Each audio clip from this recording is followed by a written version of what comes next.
Okay, just doing a video blog because it's my day off and it's been a while. A couple of stories have hit the news.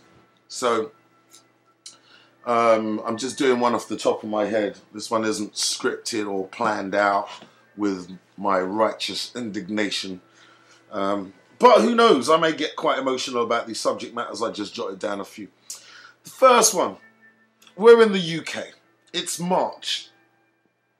One of the stories that came out recently, and you've got to watch these stories because it's all about creating a false impression. It's all about subjugation, mental subjugation, slander. 50% of young black boys unemployed. Surprise, fucking surprise. As someone who's been working in a school for, the last 10 years, and in North London, this situation has been engineered from several years back. Well, at least 10 years. This is 10 years in the making. Now, obviously I've been fighting against this, but you know something, you fight against this because you fight against the people that impose the conditions of which coonery is created. But when you're wise enough to fight against those conditions, what always throws you, the thing that slips you up, are the amount of coons that are happy with their coonery and happy with their subjugated position. It always throws you. They're actively working against you. So 50% of the young black boys. Now, which 50%, which half of the young black boys do you think this is representative of? Do you think it's the young black boys that I teach, that I get into university on a regular basis for the last 7 years with 100% pass rates? The ones who I make stand at the back of the class and project their voice so that they can be heard, and you know, we break the things down. I do the cultural speaking in an articulated manner does not necessarily mean you're being white. It's not speaking white. It's speaking in an educated, articulate, clear manner. So whoever's listening to you has 100% clarity, therefore 100% comprehension of what you say. So I make students do that. I make them stand at the back of the class, or I make them project their voice, and and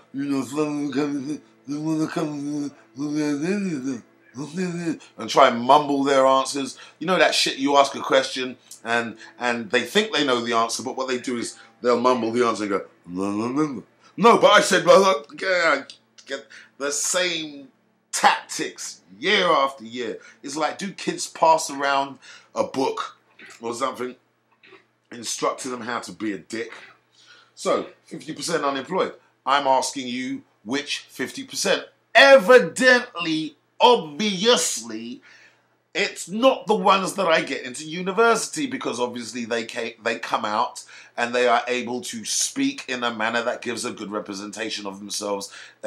Immediately lets racists know that they're not dumb. That might make them immediately unemployable, but only in a very racist circumstance. So you're actually having a favor done for you there.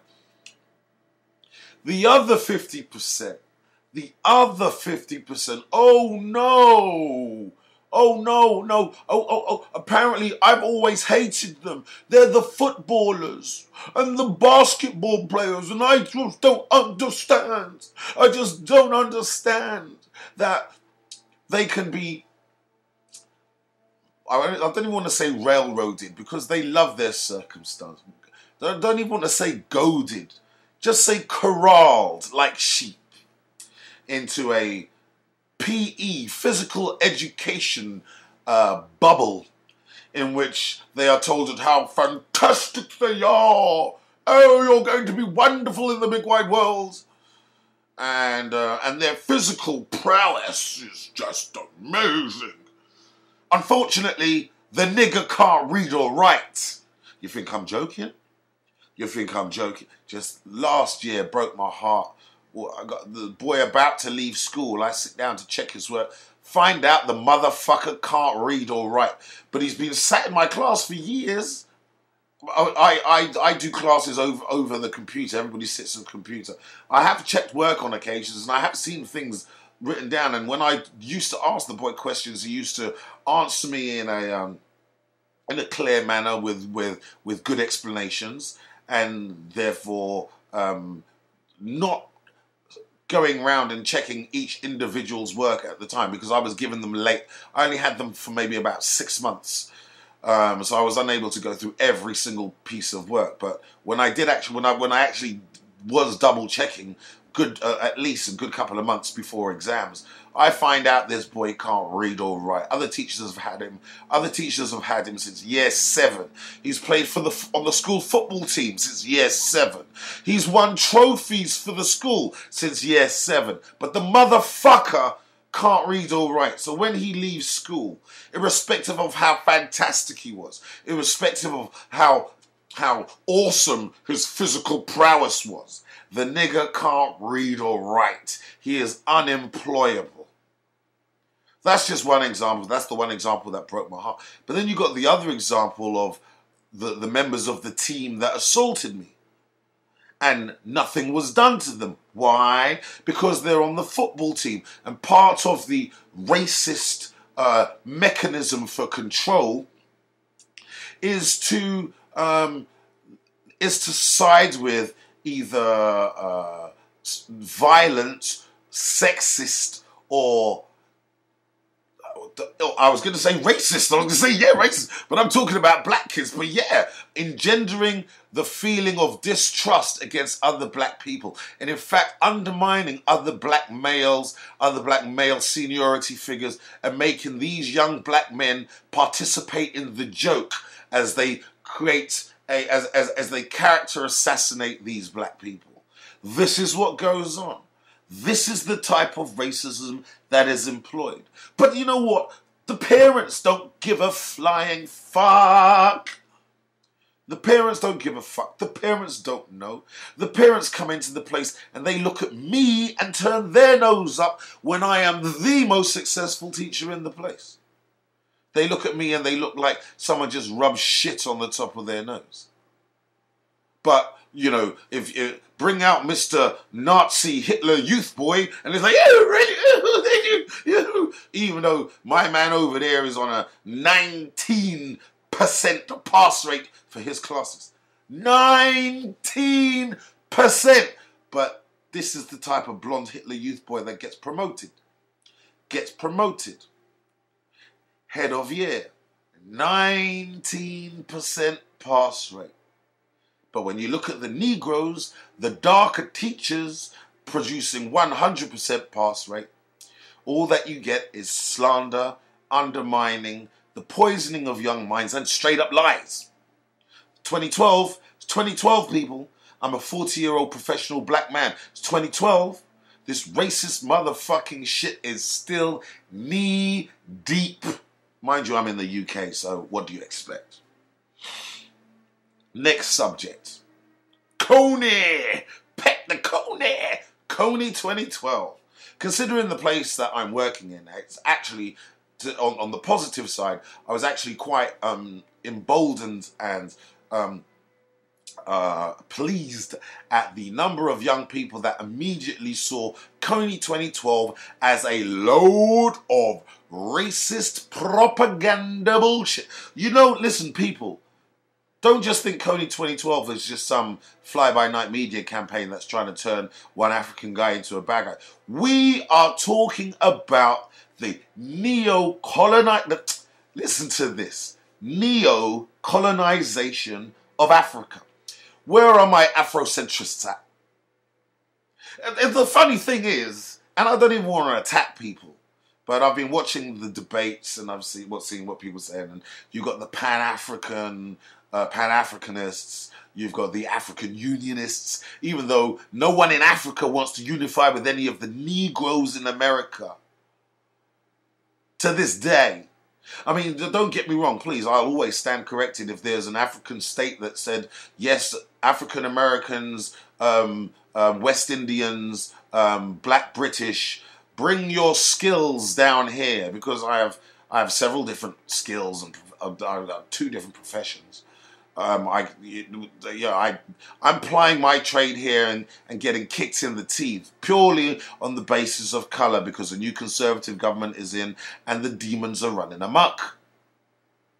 So I was quite pleased to find out that numerous kids, I mean, what day is it today? It's Friday. So basically, KONY 2012 has only been out a week.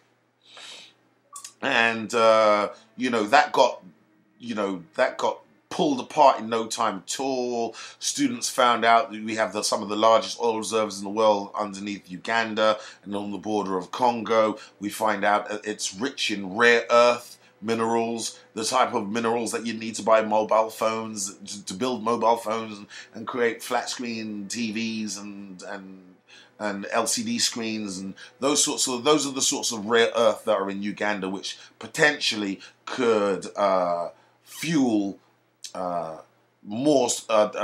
maybe another boom in the technologies market. Now, fortunately, people have caught on to it, but the disturbing thing about KONY 2012 is that so many people actually believed the initial hype. If you look at the video, you'll see the schools. I mean, don't get me wrong. Come on, they are all the white schools. You don't see any black people in this because we're not going to be so quick to swallow the propaganda. But I paused for a second there because we are actually in 2012 talking about the recolonization of Africa. The recolonization, Afrocentrists, where are you at? We're talking about the recolonization of Africa, the potential recolonization of Africa. You want to talk about the children in KONY 2012. I mean, as everybody already knows by now, KONY hasn't been around in 6 years. The atrocities were around probably 10 years ago. It's actually the incumbent Ugandan government is corrupt as hell. I believe the Ugandan leader has just changed the laws to give himself another term in power. The usual African despot, dictator decision making. So it would appear that the Ugandan government is actually the harsher enemy. But now we have KONY 2012. We've got to focus on KONY. I was actually quite disappointed that so many people on my Facebook friends list tried to come at me with KONY. Oh, he's a really bad man. He's a really bad man. Like KONY, like Gaddafi, who had built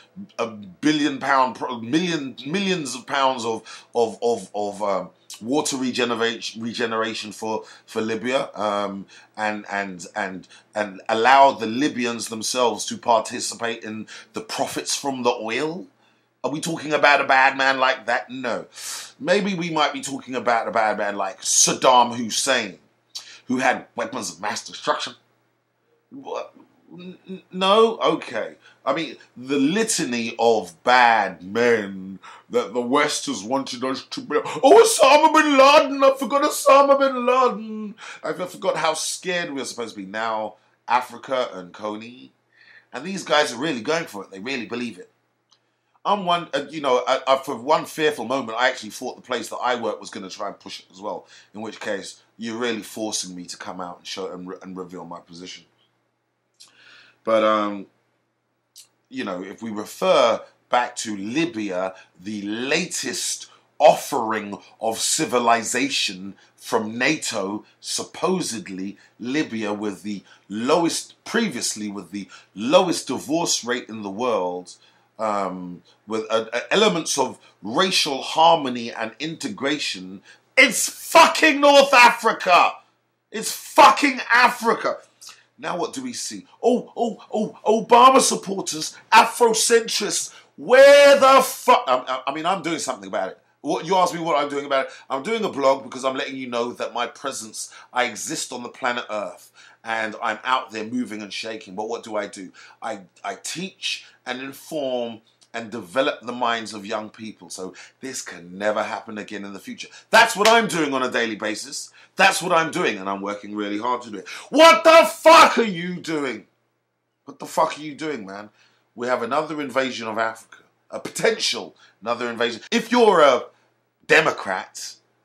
I've been staunchly Labour all my life, and even Labour sold us down the river. I am now, I suppose, as Gerald Celente would call it, a political atheist. I take a dump on each side in equal measure. However, if you are a Democrat, and you live in America, do you realize that following Obama, you have contributed towards, now get this, you have contributed towards putting black people in zoos in Libya? Take that one on board for a second. You have Obama supporters, there's no getting around this. Obama supporters have actively contributed towards black men in the zoo in Libya. You can wax lyrical and talk as much fanciful, visionary schemes in America. But over this side of the hemisphere, I'm seeing black people in the zoo. Yeah. And that's going to be a hard one for you to get around because you guys support Obama. Apparently Gaddafi was a really bad man.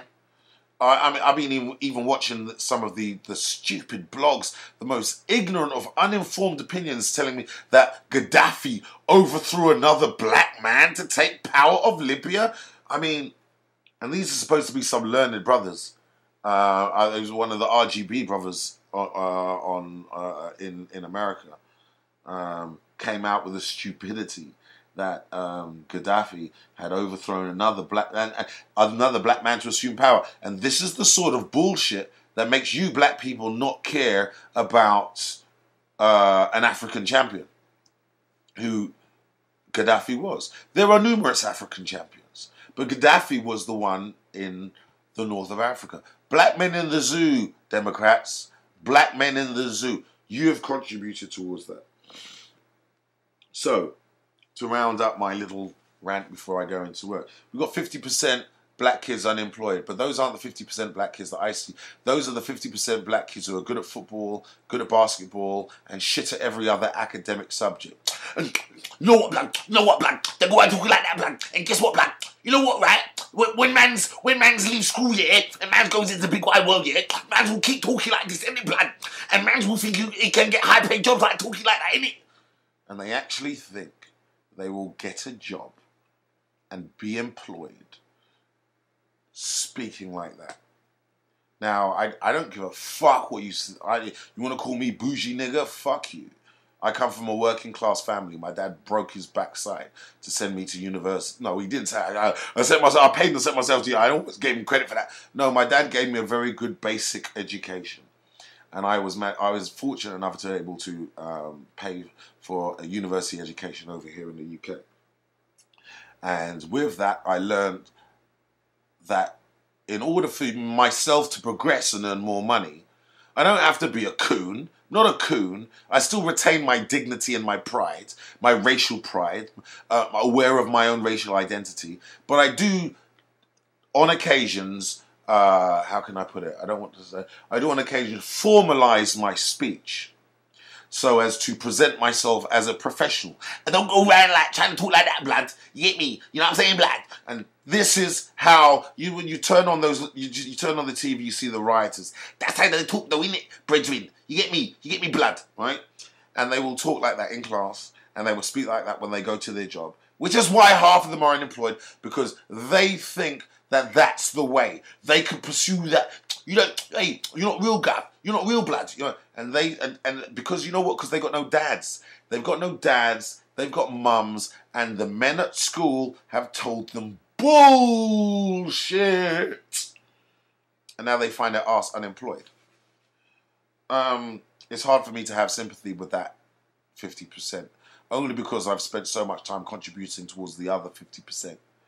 So, but really, all of us are under attack when you hear these sorts of stories. They're trying to put into the mind of the general public that the young black male is unemployable. KONY 2012, don't believe the hype. Obviously, there's a load of bullshit. And it's new propaganda to try and get you guys to black people in America, right? Kony 2012 is asking the American army to go into Uganda. Hello? Okay, never mind. Look, obviously, you're so fucking cooned out, chimped out, and monkeyed out under Obama.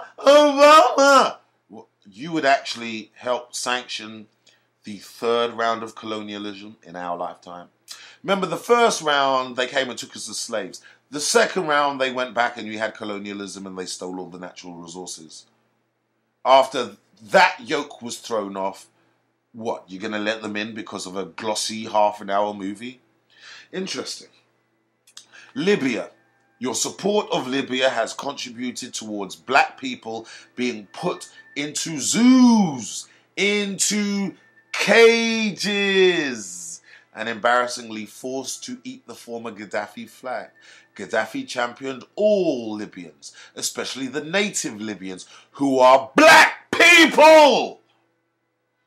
And now the NTC racist rebels with their Eurocentric, colour-organised hierarchy of superiority are putting black people in the zoo. Really, if you want a little nuance, they're Hamites. They're putting Hamites in the zoo. But you're a Pan-Africanist, you know what I mean? Doesn't mean any difference to you. They're black people, right? So you should be what? Getting on a plane and flying over to North Africa to join one of the resistance armies, right? Right? No, wrong, no. I suppose you're going to sit where you are many thousands of miles away and just vocalize about how we can get things together, but you're not going to do anything about it. I plan to do more, but obviously I've just gone through Umar Johnson's 10 steps of Afrocentric war making, and I'm not going to reveal to you my plans. Obama supporters, black people in the zoo, you've got to do better than this. In fact, when the elections are coming up, I'm going to be very vocal about this. Just jumping on the side, what was the other thing? Oh yeah, I've been following the, just on a side note, just before I leave, I've also been following the Republican debate, which was the Republican nomination to lead the party against Obama. And I think they've done this on purpose. We've been given the devil we know, okay? The devil we know is trying to get into Africa, okay? And that serves the ruling elite perfectly fine. So don't be surprised if the entire roster for the Republican Party are bumbling buffoons. I suppose one might say, with the exception of Ron Paul. Ron Paul is deviousness par excellence. What do we mean by that? Oh, Ron Paul, he wants to go back to the Constitution. Okay, read your history and find out who your Constitution was written for. It wasn't written for the normal, right? It certainly wasn't written for the Negro. Okay, and you need to check Ron Paul's history, because it is possible to be an intellectual representative of the far right without having the shit stains on you. And I believe that is what Ron Paul is. He was an intellectual representative of the far right who has been sanitized and now basically introduced to the youth audience, who now will take his sanitized rhetoric and move forward with that without the underlying beast part of destroying you black Negroes, because that part won't come out. You won't hear about that part. You got Rick Santorum. Everybody should Google the word Santorum, and then you're actually closer to what comes out of his mouth.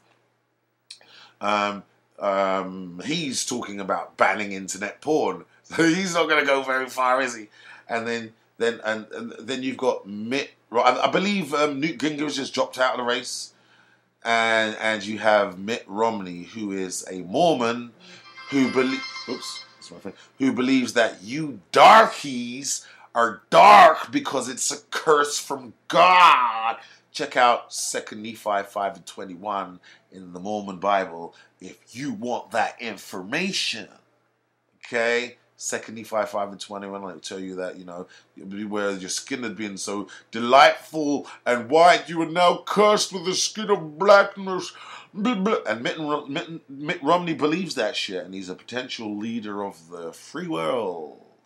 Okay, so there's my little roundup. I mean, evidently, things are going to kick off at some point. They have to kick off at some point. I mean, it's going to calm down financially for a little bit because I believe they've gone in and they're going to get all of that Gaddafi oil. They're going to get the tons of that Gaddafi gold, and that's going to they've got their fix that might stave them off for a couple of bit. I think all of that will be thrown into the black hole that is the recession. And even all of Libya's resources will not be enough to pull the West out of this financial malaise it finds itself in. We're going to go down again, but there are so many different... I mean, I'm actually quite excited to see where the destruction is going to come from, because it's going to come. We got the USS Enterprise on its last journey, or its last voyage, and that's gone into the Straits of Hormuz. They can afford to lose that. They're going to decommission it soon, aren't they? It might be interesting to see whether or not that actually blows up in a kind of very similar Gulf of Tonkin accident. Yeah. Anyway, it's interesting to think about. So that's it, right? I've done my time. I've got to go into work and deal with coonery. Yeah, I've got to go into work and deal with coonery. But in the meantime, you'll be hearing from me later. Later.